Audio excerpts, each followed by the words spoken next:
Delhi NCR में सांस लेना भी एक चुनौती बन गया है। हवा की गुणवत्ता मतलब AQI 300-400 के पार है। ये तो खतरनाक स्तर है। सब कह रहे हैं मास्क पहनो, पर बाजार में इतने सारे विकल्प हैं कि समझ ही नहीं आता कौन सा मास्क सिर्फ दिखावा है और कौन सा सच में जान बचाता है।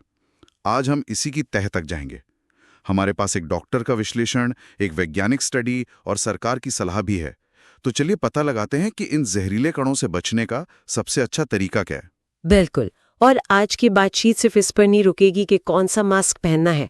हम ये भी समझेंगे कि ये काम कैसे करते हैं और एक ऐसी जगह है जहां हम सबसे ज्यादा वक्त बिताते हैं पर उसकी हवा। तो सबसे पहली और आम गलतफहमी से शुरू करते हैं। ये कपड़े वाले या वो नीले वाले सर्जिकल मास्क, ज्यादातर लोग यही पहनकर घूम रहे हैं। मैं खुद मानता हूं, मैं भी यही सोचता था कि मैं सुरक्षित हूं। पर क्या ये वाकई काम करते हैं?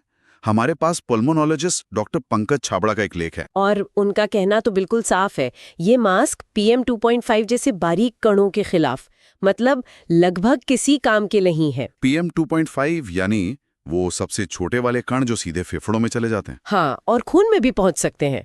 कपड़े वाले मास्क आपको शायद मोटी धूल से बचा लें, लेकिन इन जानलेवा कणों और जहरीली गैसों के लिए वो बस एक दिखावा है।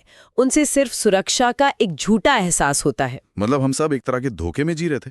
तो अगर ये बेकार है तो फिर उपाय क्या है? N95 और N99 मास्क, सब इनकी बात करते हैं। मुझे हमेशा लगता था कि इनकी खासियत बस इनकी मोटी बनावट और अच्छी फिटिंग है। फिटिंग तो बहुत बहुत जरूरी है। अगर किनारे से हवा लीक हो रही है तो फिर मास्क पहनने का कोई फायदा नहीं। सही। लेकिन असली जादू इनके फिल्ट्रेशन में है। ये मास्क 95% से 99% तक PM 2.5 और PM 10 कणों को रोक सकते हैं। यहाँ तक कि सरकारी एडवाइजरी भी यही कहती है कि अगर प्रदूषण से बचना है तो रुमाल या कपड़े के मास्क से कुछ नहीं होगा, सिर्फ N95 या N99 ही इस्तेमाल करें। और इन्हें बदलना भी तो पड़ता होगा ना? हाँ, मैंने पढ़ा था कि कुछ दिनों बाद ये काम करना बंद कर देते हैं। हाँ बिल्कुल। 3 से 5 दिन के इस्तेमाल के बाद, या अगर वो गंदा या नम हो जाए तो उसे बदल देना चाहिए। लोग अक्सर एक ही मास्क हफ्तों तक पहनते हैं, जिससे उसकी क्षमताएं खत्म हो जाती हैं। सबसे अहम बात, लड़ाई सिर्फ बाहर की हवा से नहीं है, घर के अंदर के प्रदूषण से भी है। बिल्कुल।